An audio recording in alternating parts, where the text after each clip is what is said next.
Good afternoon, everybody. It's just turned afternoon here in Scotland, but it's other side of the Atlantic. It's very early in the morning, and even earlier in the morning. Before I get on to some of the articles that have caught my attention, my interest, I did actually manage to catch most of Ericose's live video last night, and I would like to encourage as many people as possible to get in touch with the Nenagh Police Department. The police chief is AOlson, and maybe certainly in a respectable way and in a polite way, suggest to AOlson that he should take up Ericose's invitation of coming on to the channel and having a chat with Ericose to do with the Michael Funk case, because there are such glaring similarities between what happened to Michael Funk and what happened to George Floyd at the hands of their respective police departments. Now, I just wanted to make something very, very clear as far as, if you like, my political persuasions are concerned, and that is I don't trust politicians. I don't particularly like them. One of the main reasons I dislike politicians, good afternoon, Millbilly. One of the reasons I don't like politicians is because for me, they always seem to be into politics for their own personal gain. Often people involved in politics have been involved maybe in the legal world prior to joining, deciding to get involved in politics. We only have to look, obviously, at the example of Ken Rapist Kratz, who decided he wanted to explore the idea of running for Congress. And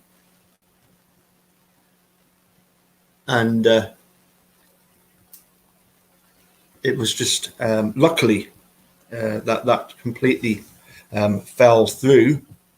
But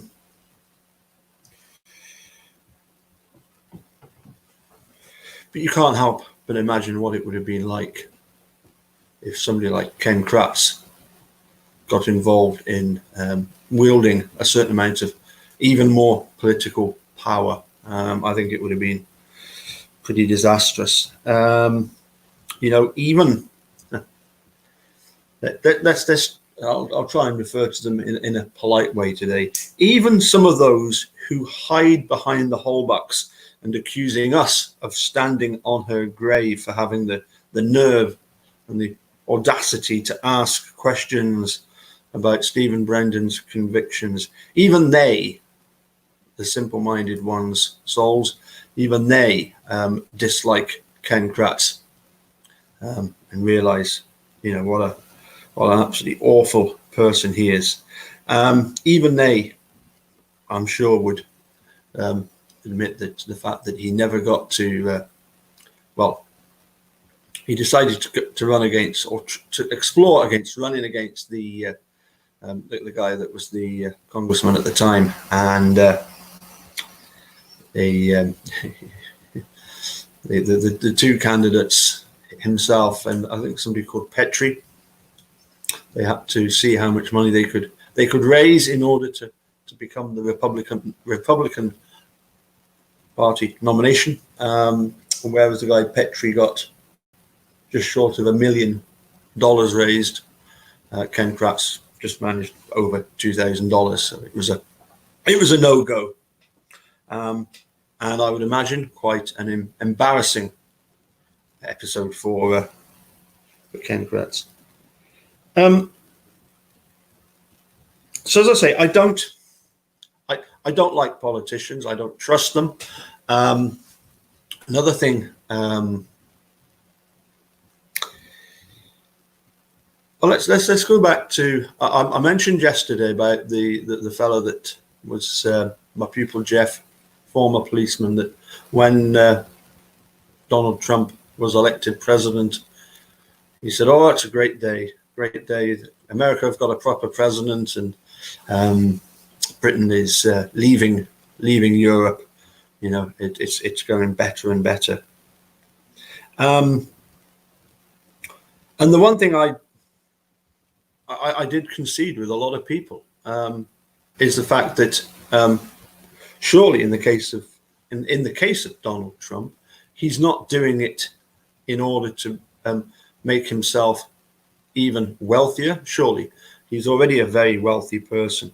So the one thing I would acknowledge is that there's every possibility that Donald Trump ran for president, won the election, and he's not interested in furthering his own financial game. I might be completely wrong, but when you have somebody as wealthy as him becoming president, then that kind of takes it off the agenda, as far as I can see. And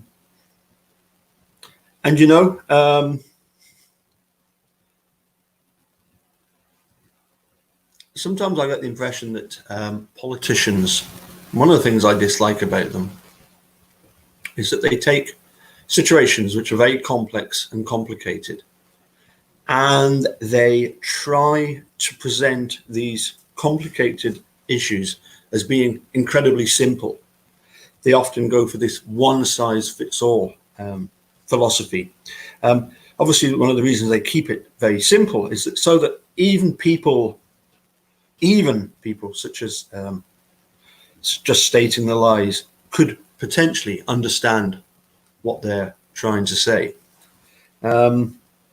Although one wonders with some of the guilters that post comments. As I say, they do tend to try and paint it as us and them. It's black and white. It's, one side's the good side, one side is the bad side. It's never as simple as that. One size doesn't fit all, surely. It is complicated. But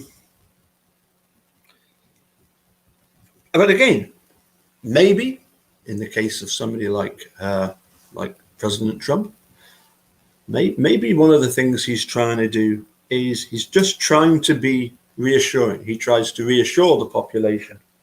I remember famously back in 2011, he was quoted as saying that if he ever ran for president, he would run for Republican and just tell them what they wanted to hear, and that would be the end of it. And look what happened. Although, again, somewhat maybe contradictory. I saw one of his posts not long after the lockdown started, and in fairness, I quite liked what he put. He basically said, we have to be careful here with lockdown, because at what point does the cure become worse than the problem itself?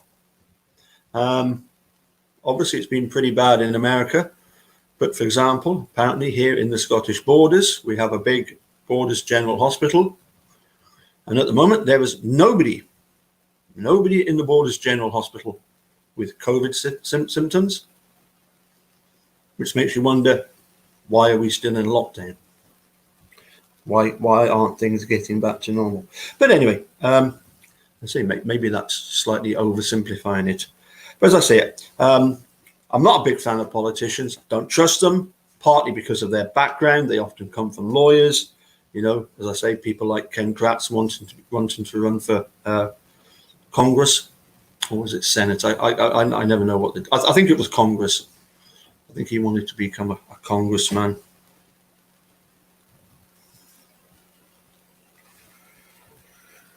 I think that's what it was. Let's have a look.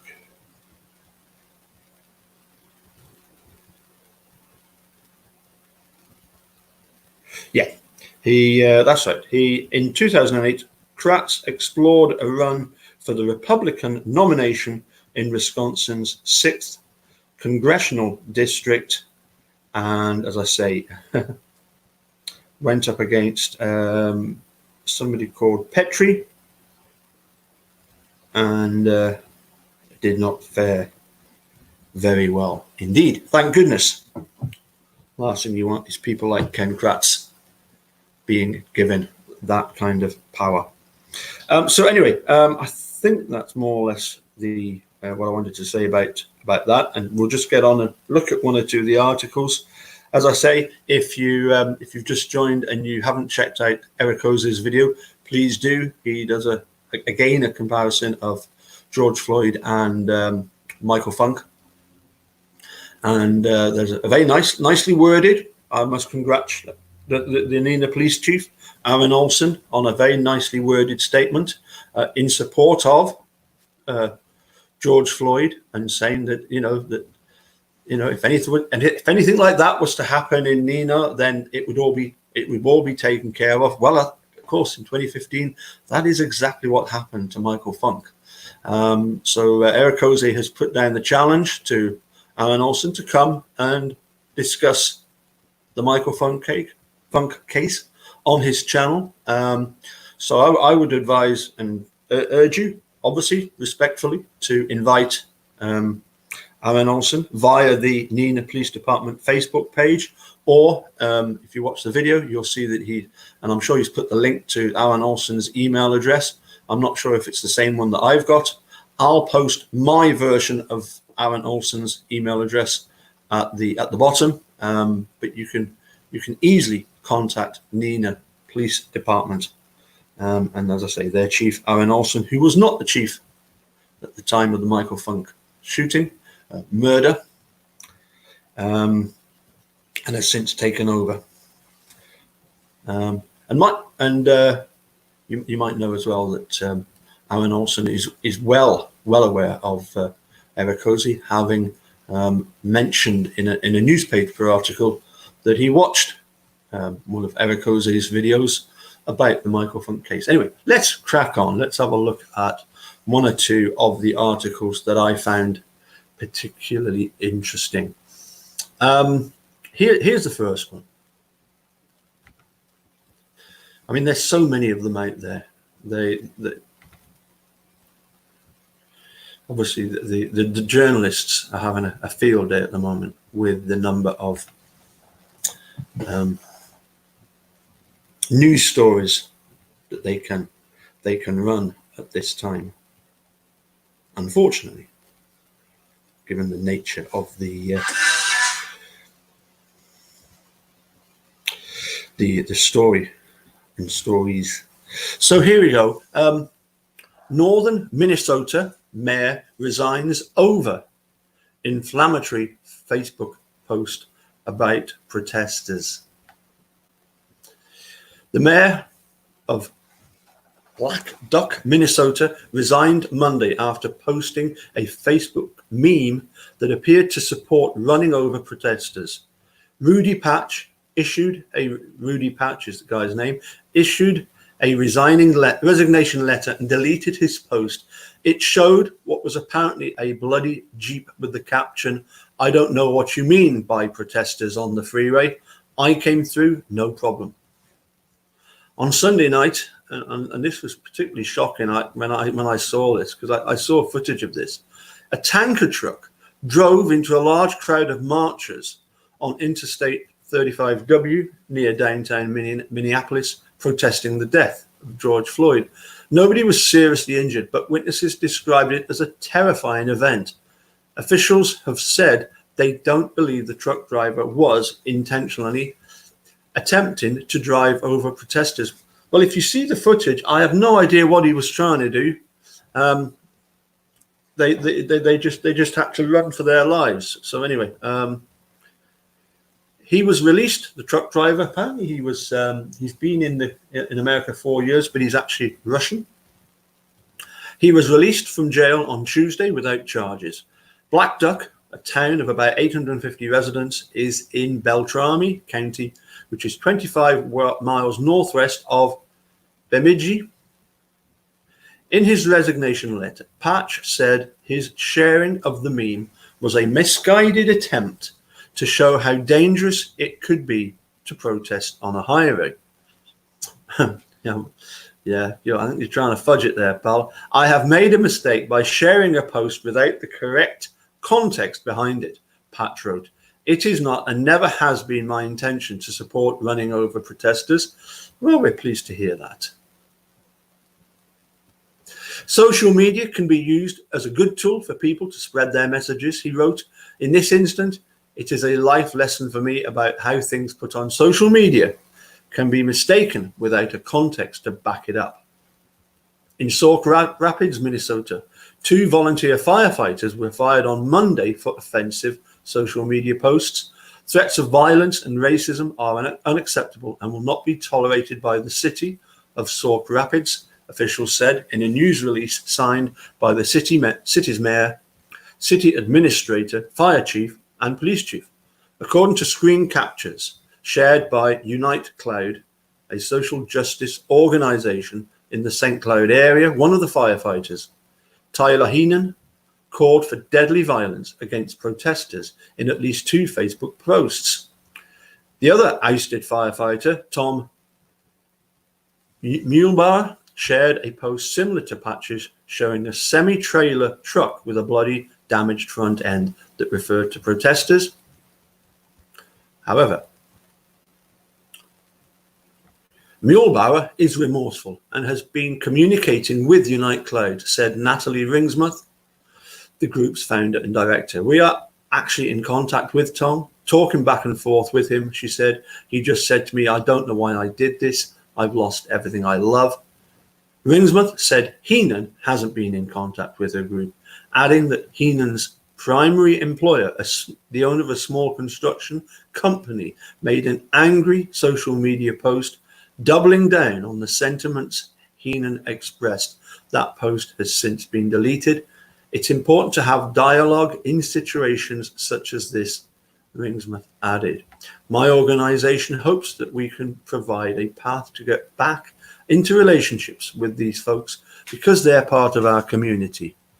She said, just because they're not firefighters anymore, they're still members of our community, and some people won't want to have a relationship with them, and that's okay too.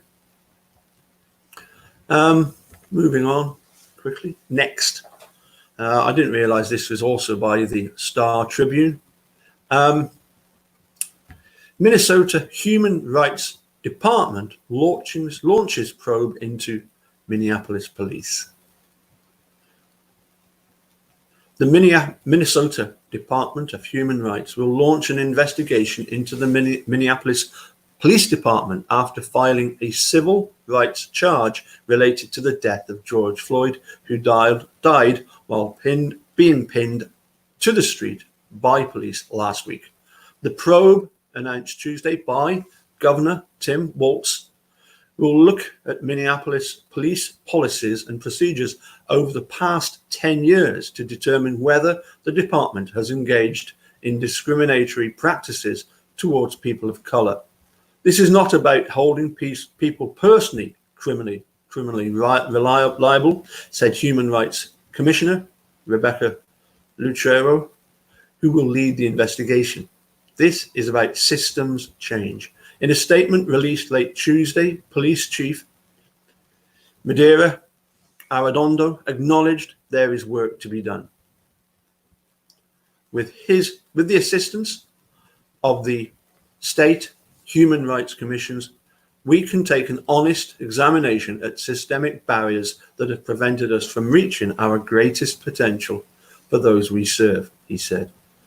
Lucero said this will differ from past examinations of the police department. First, the state human rights department will work with city leaders to try to make some quick changes, she said.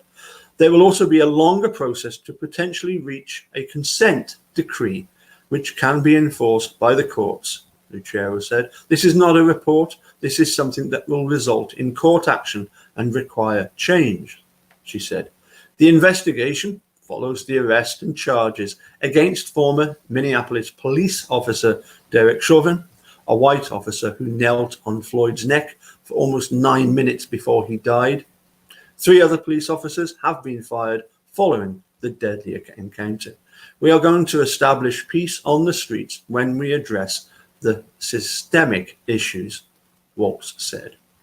The move is the first time the Human Rights Department has launched a systemic investigation into the largest police department in the state. Minneapolis Mayor Jacob Frey said an agreement with the state could be a needed catalyst for change that he considers to have been hindered over the years by the Minneapolis Police Federation, the department's powerful police union. For years in Minneapolis, police chiefs and elected officials committed to change have been thwarted by police union protections and laws that severely limit accountability among police departments, Frey said. Breaking through these persistent barriers, shifting the culture of policing and addressing systemic racism will require all of us working hard in hand. Minneapolis Police Union President, Lieutenant Bob Kroll, did not immediately respond to a request for comment Tuesday. Kroll has been an outspoken critic of the city's liberal leadership, which he faults for being anti-police and holding back on needed resources and manpower. In a letter to the rank and file, he blasted the city's handlings of the riots following Floyd's death, saying officers had been made scapegoats for the continued violence.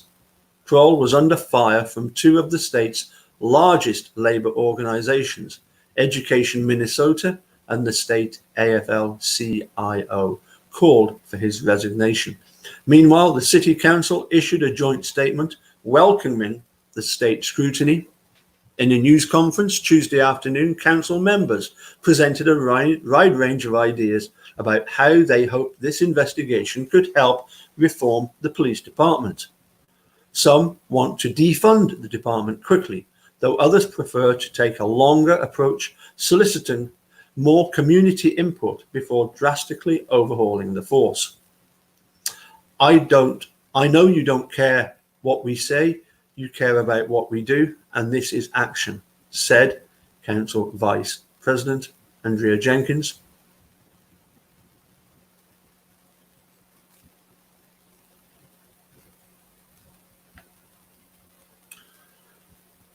Let me just read that sentence again. It didn't seem to quite make sense the first time, but I think it does. I know you don't care what we say, you care about what we do, and this is action. In other words, don't just sit around talking about it, actually get something done. Jenkins noted that the city as a whole has some of the largest racial disparities in the country. Police department data also shows disparities in how Minneapolis police use force. While 40% of city residents are people of color, they are involved in 74% of all cases of police use of force. According to the most recent department data available, Black people are involved in 63% of the cases. The human rights probe came as Democratic state lawmakers rolled out policing reforms that they said should be a centerpiece of the special legislative session expected this month, a push that Waltz endorsed. The proposals mirror some of the recommendations outlined in a February report produced by a 16-member task force on deadly police encounters, led by State Public Safety Commissioner John Harrington and Attorney General Keith Ellison, who has taken over the prosecution of Chauvin.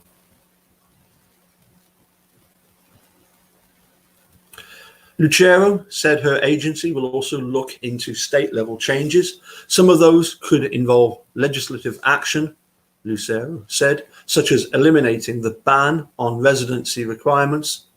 That ban has allowed Minneapolis to reach a point where just under 7% of officers live in the city, according to its Human Resources Department. Now, I'm not too sure, such as eliminating the ban on residency requirements. So the ban has allowed Minneapolis to reach a point where just under 7% of officers live in the city. So I don't know if it's a ban on people living in the city or whatever.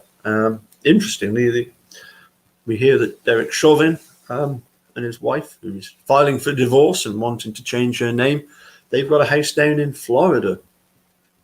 Seems to me to be a pretty long drive to work each day for Derek, or it used to be.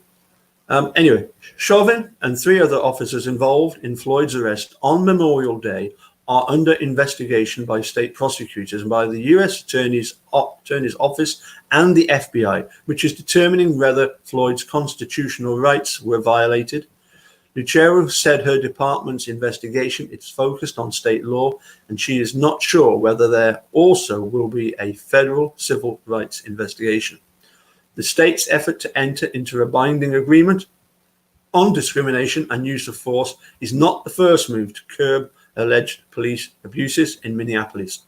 The police department entered into a federal mediation agreement with the U.S. Justice Department in 2003, aimed at addressing a host of police issues such as use of force, diversity, and race relations.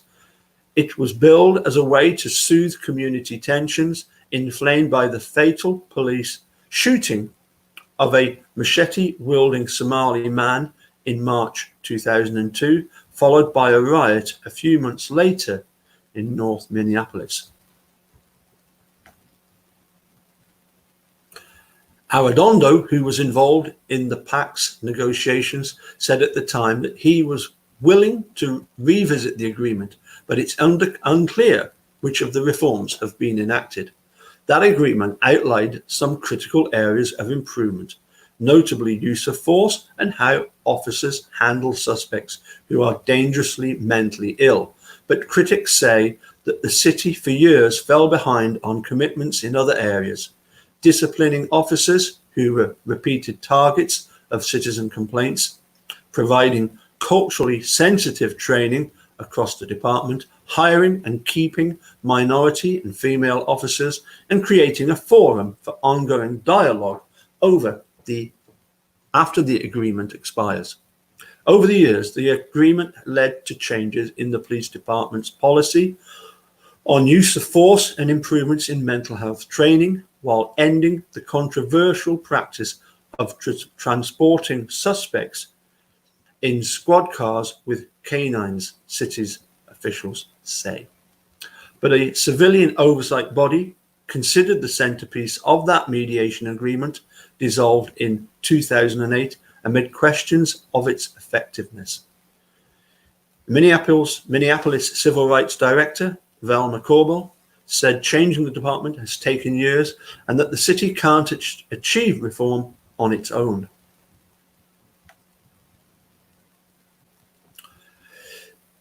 Every time we let a black man's murder at the hands of the state go unpunished, we chip away a piece of the soul of this country, she said. George Floyd should not have died. He died calling out for his mother. Let's do the work so that no other black mom has to go through life without her son. Next article. Derek Chauvin. What we know about the former officer charged in George Floyd's death. Now, apologies to anybody that thinks that I'm going through a lot of CNN stuff. I've just noticed this is a CNN report. I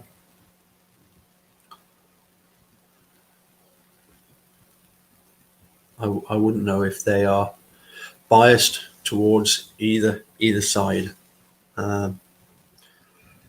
Let's just read what they've got to say, though. Derek Chauvin worked for the Minneapolis Police Department for more than 18 years. Then, within 1 week, he was filmed kneeling on George Floyd's neck for 8 minutes before he died, fired from the police department and charged with third-degree murder and second-degree manslaughter. Throughout it all, protesters in Minneapolis and across the country demanded justice for Floyd and accountability for Chauvin. Chauvin is due to appear in court later this month. Here's what we know about the veteran officer charged with Floyd's death. He had 18 prior complaints against him. Before he knelt on Floyd's neck, Chauvin was the subject of 18 prior complaints filed against him with the Minneapolis Police Department's internal affairs. Police confirmed that complaints were filed, but didn't detail why they were filed or what they entailed. Only 2 of the 18 complaints were closed with discipline, according to Minneapolis Police Department Internal Affairs Public Summary. In both cases, Chauvin received a letter of reprimand. According to Communities Against Police Brutality, a Minnesota non-profit that created a database of complaints against officers in the state, Chauvin received all reprimands for using a demeaning tone, derogatory language, and other language that merited discipline.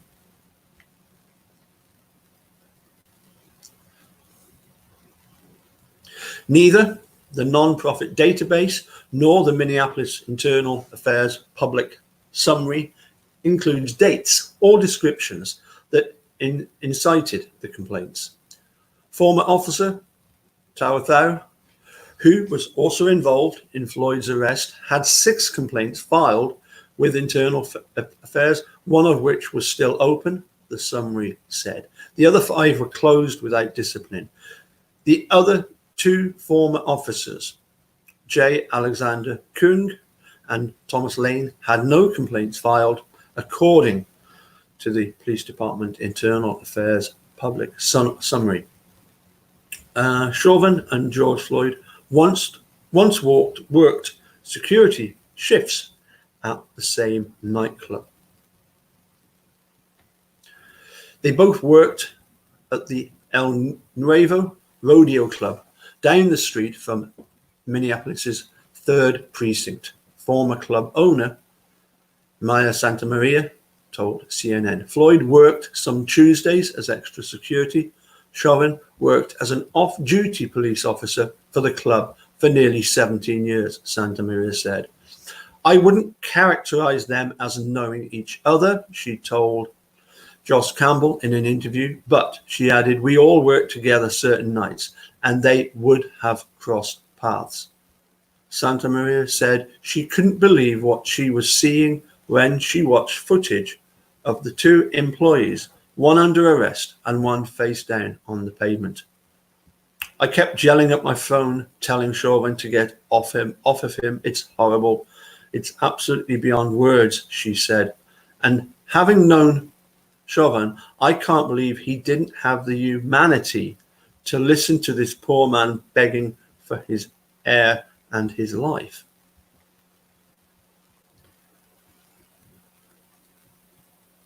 His wife has filed to dissolve their marriage. The day after Chauvin's arrest, an attorney for his wife, Kelly, filed for a dissolution of marriage. This evening, I spoke with Kelly Chauvin and her family. She is devastated by Mr. Floyd's death, and her utmost sympathy lies with his family, with his loved ones, and with everyone who is grieving this tragedy. She has filed for dissolution of her marriage to Derek, a statement from Sakula Family Law Office read. While Ms. Chauvin has no children from her current marriage, she respectfully requests that her children, her older parents, and her extended family be given safety and privacy during this difficult time. The pair owns a townhouse in Windermere, Florida, Orange County, property records show. Peaceful protests were held there before Chauvin's arrest, when it was rumored Chauvin had left Minnesota to hole up in Florida. The Orange County Sheriff's Office said he wasn't in the home and had no plans to be, and shortly thereafter he was arrested in Minnesota. Chauvin is being kept at Oak Park Heights State Prison, the highest security level in the Minnesota correction system. The move to DOC custody was made out of an abundance of caution to ensure he is safely held, and after concern about space in the jail due to large numbers of arrests related to the unrest over the last few nights, the State Department of Corrections said. There he has access to phones and video visitations. In-person visits are not allowed because of COVID-19 concerns. I think that's all of those ones.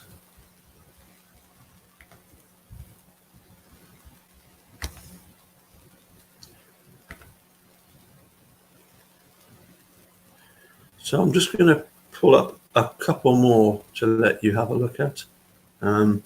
Possibly another 3. Well, I thought were interesting articles. Just bear with me one moment while I quickly do that. I think we got to, that's it, got to that one. So the next article.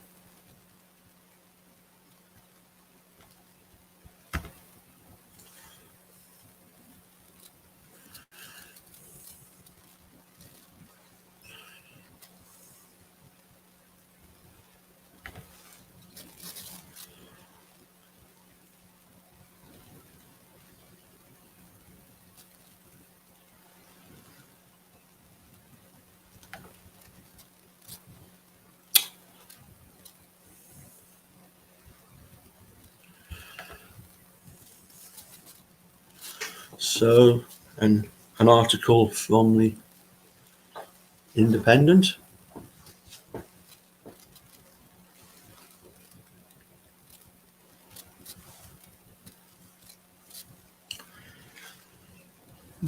Seems to be taking its time, but maybe, oh, they seem to be getting there.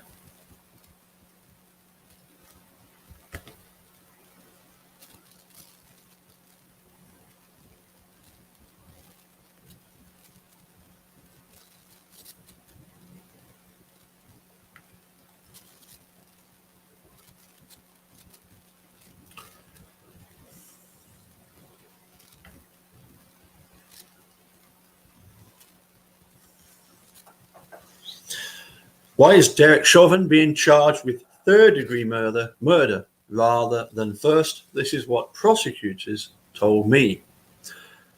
There's a quote here that appears later on. Prosecutors have different schools of thoughts. Some think it's best to only pursue charges that are going to stick. Others just throw the book at the defendant and see what holds. I have to say emphatically that in the criminal justice system, we're constantly throwing charges against people of color that might not stick, but with law enforcement officers, we're more careful about that.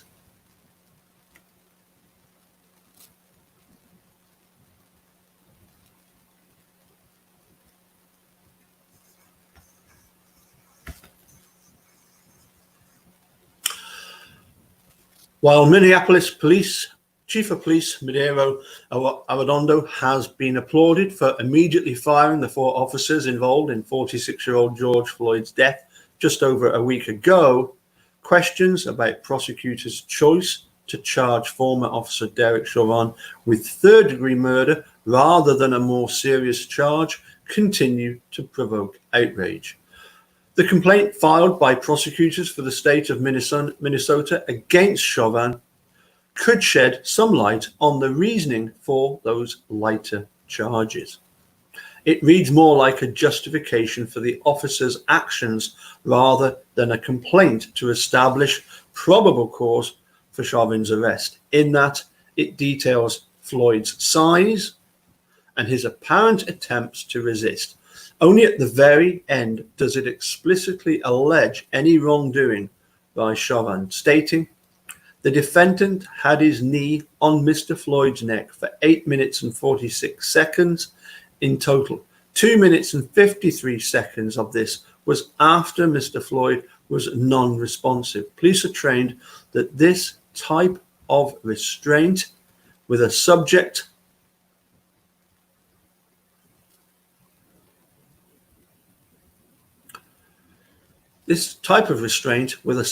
in a prone position is inherently dangerous. While many states only have 2 degrees of murder in their criminal statutes, Minnesota has 3. For first-degree murder, the statute requires that the person, quote, causes the death of a human being with premeditation and with intent to effect the death of the person or of another. For third-degree murder, however, the statute requires that the person, without intent to effect the death of any person, causes the death of another by perpetrating an act eminently dangerous to others and evincing a depraved mind, without regard for human life. Notably, first-degree murder carries a life sentence, while third-degree murder carries a maximum 25-year jail sentence. The state abolished the death penalty in 1911. The family of George Floyd and demonstrators in Minneapolis are demanding that the recently fired Chauvin be tried for first-degree murder instead of third. And they're right to want more. In the face of the filmed evidence, the charges Chauvin faces appear to be too little, too late, a thin coat of paint meant to briefly patch over the months, years, decades, and centuries of systematic injustice and terrorism perpetrated against Black people in this country. A second autopsy report also supports Floyd's family's claim that a first-degree murder charge might be more appropriate. While an initial autopsy had concluded that Floyd died from heart failure, a second autopsy requested by the victim's family concluded that he died of asphyxia from the pressure applied by Chauvin to Floyd's neck and back for nearly 9 minutes. And I've actually seen some of the footage of the officers on the back of George Floyd. I have seen a little bit of body camera footage, which has been so blacked out in places, it's impossible to really see much. But I've also heard a little bit of audio, or I've read about the fact that one of the officers did say to Chauvin, can you not take your knee off his neck? He's subdued. To which Chauvin says, "No, I'm just gonna keep my knee here." It does seem as if they probably could and should go for first-degree murder.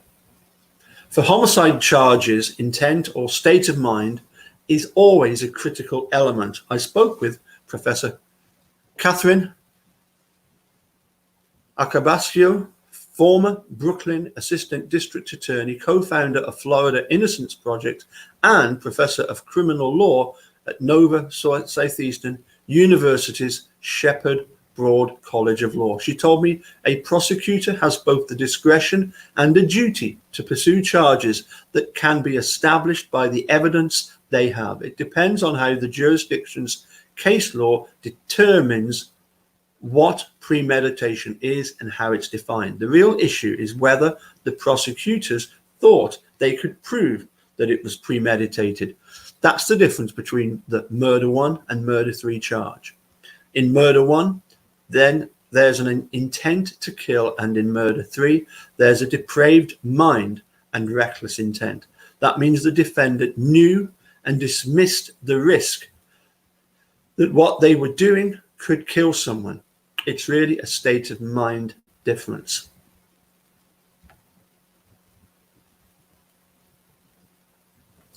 I also reached out to Harold Pryor Jr., a former prosecutor with the Broward County District Attorney's Office in South Florida.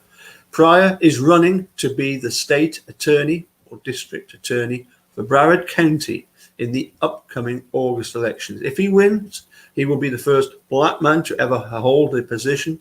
When I asked him about the incident, he told me it was extremely personal for me because I am a Black man who grew up in America, and I have a 2-year-old son. Every day, my wife and I talk about how we're going to keep him safe.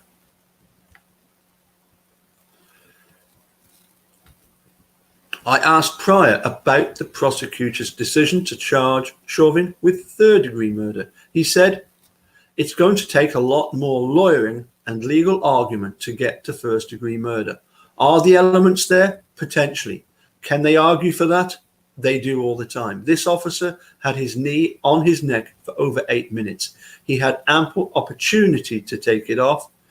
He was moaning, telling him that he couldn't breathe, and nearly 3 minutes went by where he was non-responsive. So an argument could be made that the intent of the officer shifted during that long 8-minute period. Prosecutors have different schools of thought. Some think it's best to only pursue charges that are going to stick. Pryor continued. Others say throw the book at the defendant and see what holds. I have to say emphatically that in the criminal justice system, we're constantly throwing charges against people of color that might not stick, but with law enforcement officers, we're more careful about that.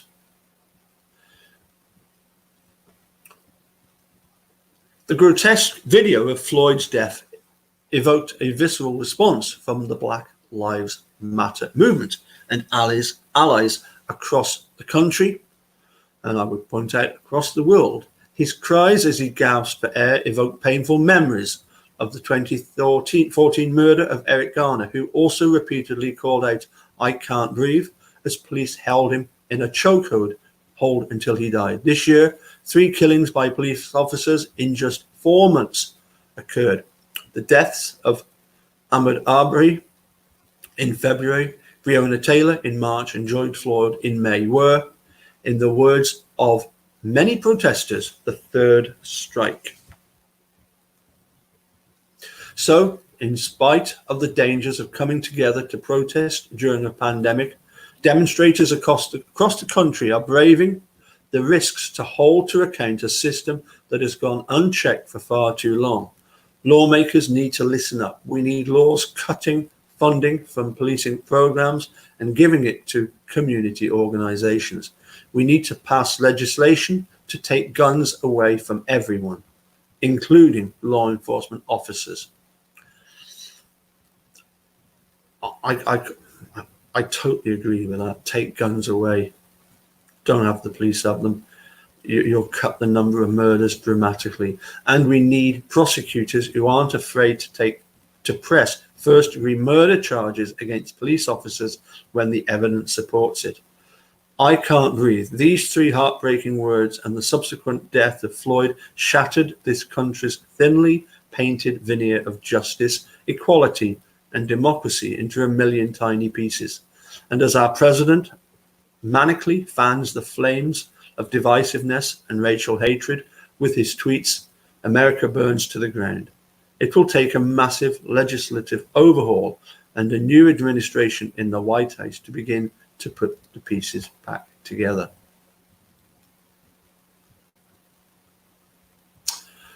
Okie dokie. So that was a look at the legal side of this. I think I've got a couple more, which I will call up.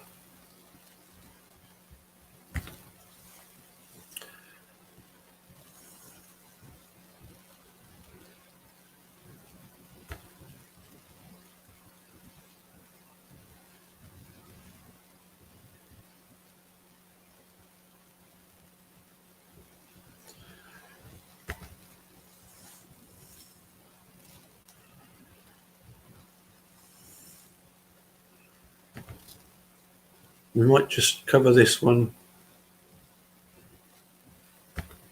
fairly briefly.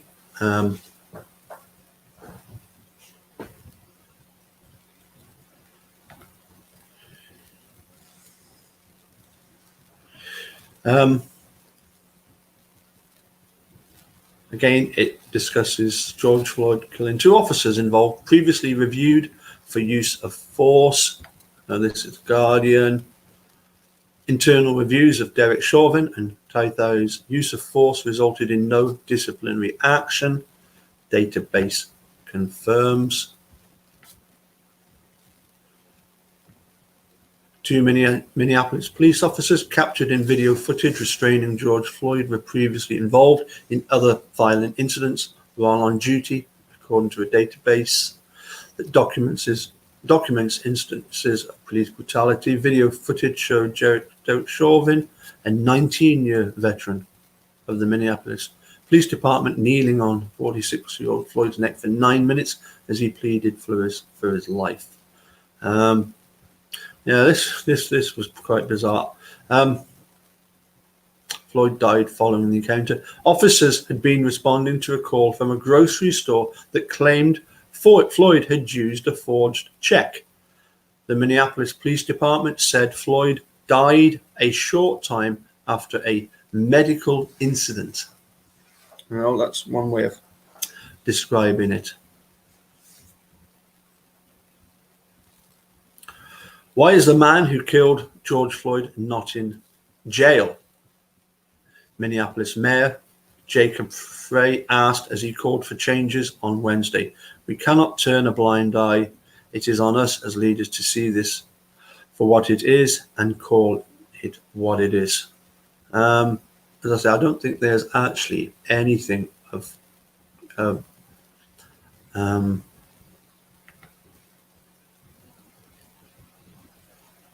difference.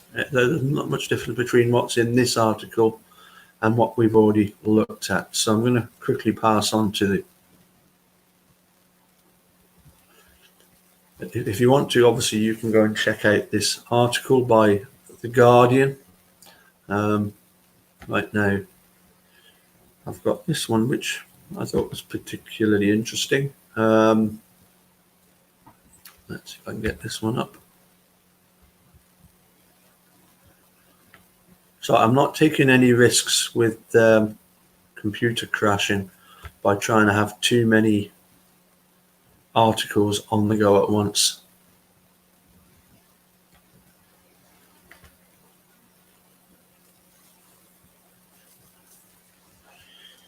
But it does, hopefully this article will demonstrate the worldwide focus on this this particular case. Let's pop that back up there. So this is a newspaper called The Australian.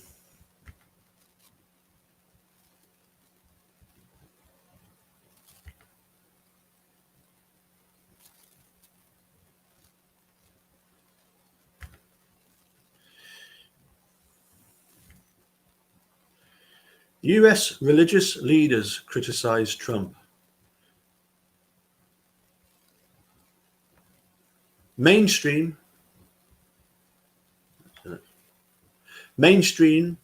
US Protestant and Catholic leaders have sharply criticized President Donald Trump after peaceful protesters were forcibly displaced for a staged photo in front of a church near the White House.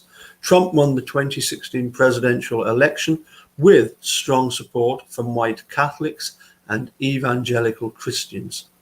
Just months ahead of the November elections, Trump has been trying to again appeal to those voters. However, religious leaders have condemned the administration's treatment of people protesting over the death of George Floyd, a 46-year-old African American who died after a white policeman pinned his neck under a knee for nearly 9 minutes in Minneapolis on May the 25th. Some of you will know that I kind of take issue with this term, African American. I'm not a great fan of it, and the fact that it's a white policeman. It could just say that George Floyd was an American who died as a policeman pinned his neck under a knee. It actually inspired me to look up the term to see if there was such a thing as a term European American, and it appears that there is, but I've never heard it used. So I don't know why we have to refer to African American. As I say, there is a term European American. There's also the term Hispanic and Latino American and Asian American. For me, I can't help thinking it would make life a lot easier and bring people together if they just recognized everybody, no matter what background you came from, if you were born in America, you talk American, and why not just call them Americans? You know, it seems to me to be unnecessarily divisive, but I could be wrong. So please don't shoot the messenger on. Okay, Trump has called for state governors to crack down on the thousands protesting Floyd's death around the country and threatened to send in the US military. Police on horseback and armed soldiers used tear gas and rubber bullets to push protesters back on Monday evening before Trump walked from the White House across Lafayette Square to St. John's Episcopal Church, which had been damaged by fire amid protests on Sunday. In front of the church, Trump held up a Bible. On Tuesday, Trump issued an executive order directing US agencies to protect religious freedom overseas and visited a shrine to Pope John Paul II. John Paul, the head of the Catholic Church for nearly 40 years, would not condone the use of tear gas and other deterrents to silence, scatter, or intimidate them for a photo opportunity in front of a place of worship and peace. Archbishop Wilton Gregory, the top Catholic leader in the nation's capital, said in a statement Tuesday.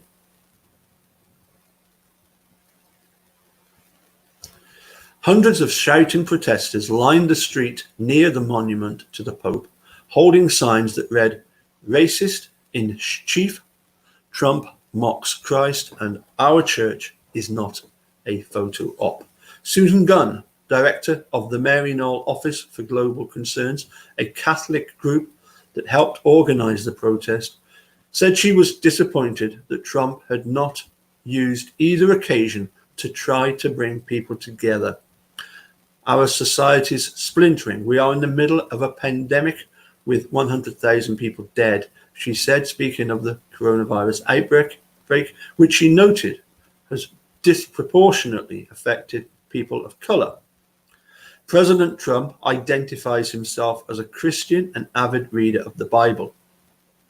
And I just call him and all of our hurting communities to remember the great commandment to love yourself, your neighbor, as you would yourself, Gunn said.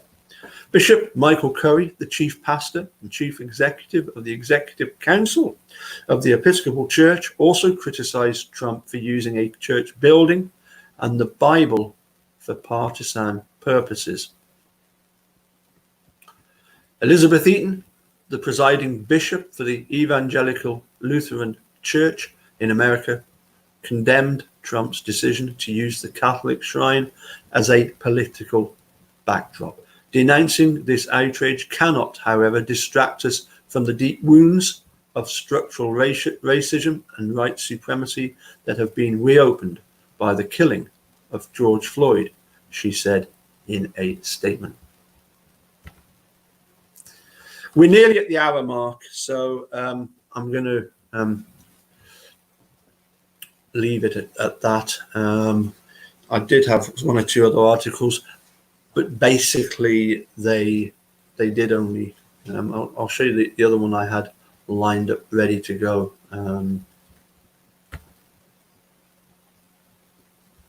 Where was it?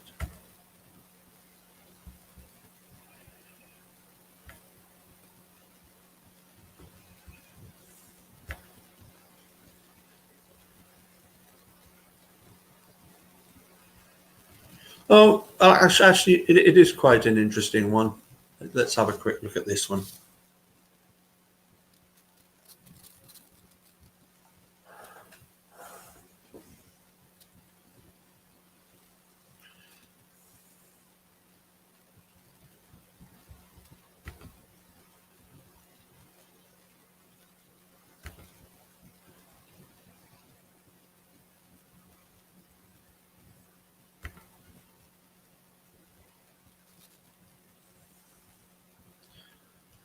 So just really to try and get a cross section of articles that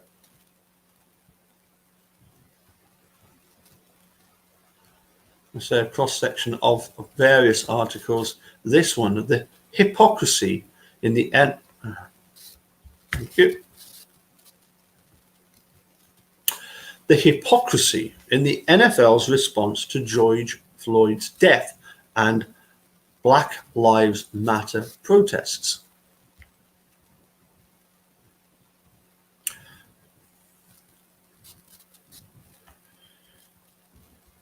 When George Floyd died after being pinned down for almost 9 minutes by a white police officer in Minneapolis, it revived a nationwide movement in America speaking out against police brutality towards people of color. The story of an African, as I say, I hate that word. The story of an American person wrongfully killed or injured by police, with the incident captured on camera, was sadly all too familiar in the US, but whether it be the added economic pressures of coronavirus or the fact that the pandemic's impact on people's lifestyles has made it much harder to ignore such injustices. For whatever reason, Floyd's death has been a pivotal moment. As people took to the streets to protest, everyone from broadcast networks to fashion and makeup companies to popular food brands had an official statement to release condemning the Floyd incident and calling for change. Celebrities, sports stars, and teams too were eager to be more vocal on the subject than ever before. To be seen to be silent now is not good for the brand. However, the hypocrisy within this groundswell of support in the last 8 days for Floyd, the Black Lives Matter movement and protest against inequality is hard to ignore.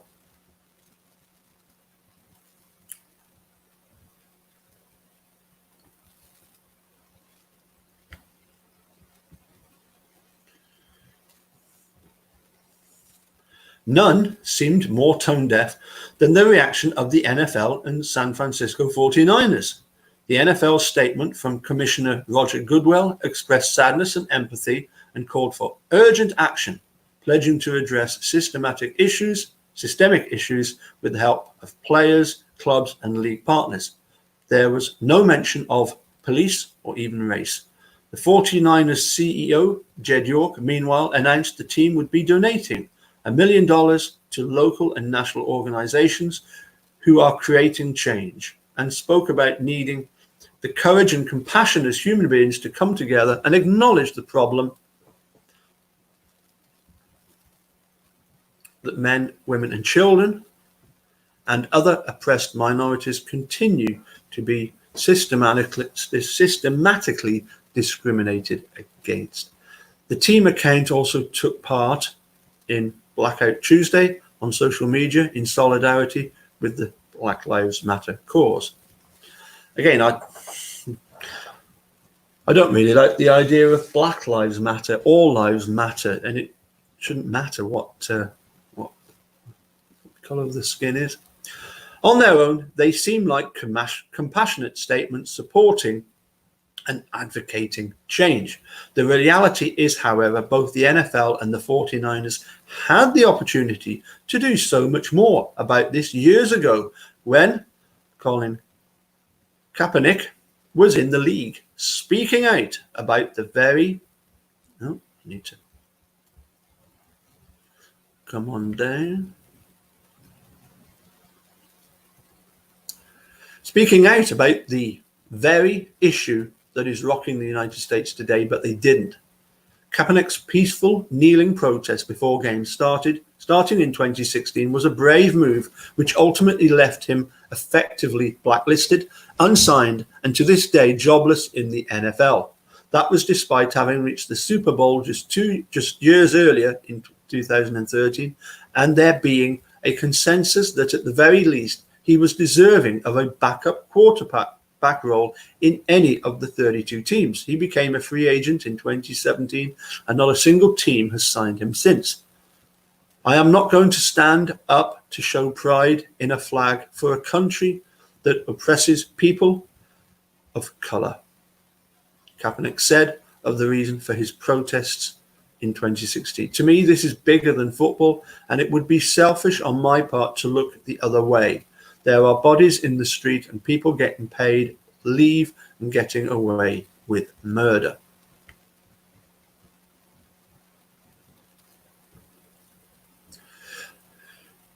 At the height of Kaepernick's kneeling protests, which were inspired by a veteran at a rally in 2017, US President Donald Trump called the 49ers players and any others who joined him sons of, I think it was bitches, that should be fired by their teams. The unprecedented attention Kaepernick drew to the issues of police brutality and the inequality facing minorities was prompting an uncomfortable conversation in America, but it often got misinterpreted as disrespectful to the US flag and national anthem. The division of fans who supported and were offended by Kaepernick's protest threatened teams' bottom lines, according to the NFL's Vice President of Communications at the time, Joe Lockhart. No teams wanted to sign a player, even one as talented as Kaepernick, who they saw as controversial and therefore bad for business, he wrote in a column this weekend for CNN.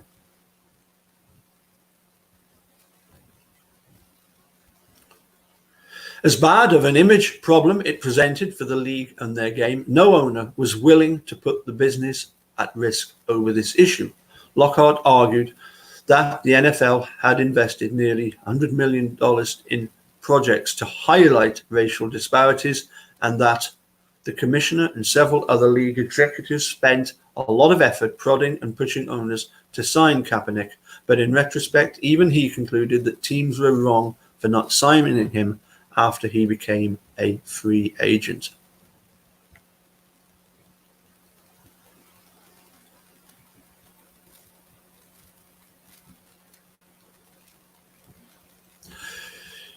More than 100 NFL players in unprecedented protest. The way the NFL could have used their platform, as they vowed in their social media post a few days ago, was not just to throw money at it. Watching what's going on in Minnesota, I understand how badly wrong we were, Lockhart wrote. I know now it was not enough just to spend money to make progress on the issue of racial disparities. This is crucial, but so are symbols that reflect that attempt at progress and also the failure to reach it. And Colin Kaepernick became the symbol of black men being treated differently than white men in America. That symbol of racial injustice was reinforced every day that Colin sat on the outside of the football world. It may have seemed like a good business decision for the clubs to not sign him, and it certainly wasn't illegal, but it was wrong. Similarly, the 49ers, though they never spoke outwardly against Kaepernick, could well have done more to stand with him and promote his message, instead of shying away from it or leaving him to fend for himself against the wave of flag and anthem-related criticism that came his way, urging him to stick to sport. They also were in the unique position to stand up to the other NFL owners and the league to put pressure back on them. All owners were complicit in the gradual squeezing out of Kaepernick from the NFL, as well as his message from the kneeling protest. After all, a league vote in 2018 attempted, and due to a player backlash failed, to bring in an NFL policy that all players must stand during the national anthem or risk a team fine, or remain in the locker room if they objected. Now, a majority of the teams are publicly voicing their support for BLM and sweeping change, the very thing that they tried to hush when Kaepernick did so a few years back. In 2017, Kaepernick and former teammate that knelt beside him, Eric Reed, filed a collusion grievance against the NFL and reached a settlement out of court.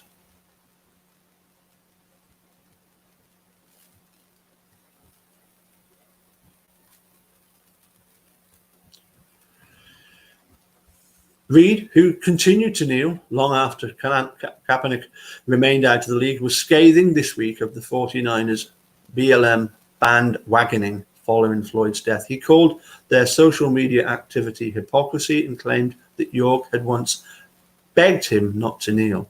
Houston Texans wide receiver Kenny Stills also continued kneeling protests, as well as former Miami teammate Albert Wilson and former Denver Broncos linebacker Brandon Marshall. Stills was equally unimpressed by the NFL's social media activism, responding to their statements with 3 words.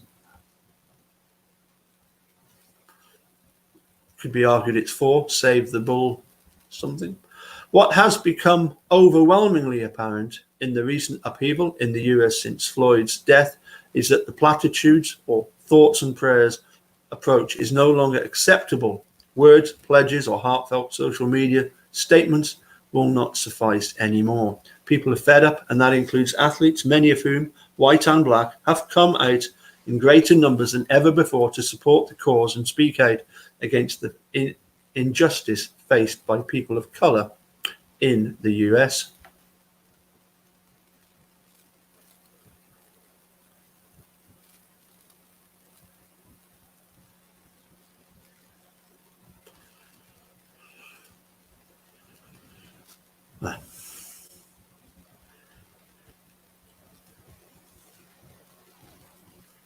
It is clear the fear for their nation's future, if things are left unchanged, is a far scarier prospect than the risk of losing their livelihood over bad business. Okay, so I'll say apologies for that taking quite a while to get through. I will endeavour to leave the link to all of these articles that I've just gone through, and also the links. I'll try and get a link for the Facebook page of Neenah Police Department, and an email address for AOlson. I say, if you can get in touch with AOlson, politely invite him to join Eric Ose on his YouTube channel.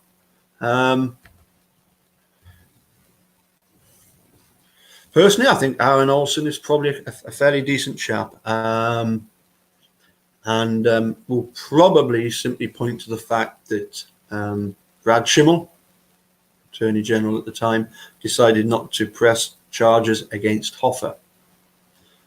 But I was led to believe that in the United States, when it came to murder, there is no statute of limitations,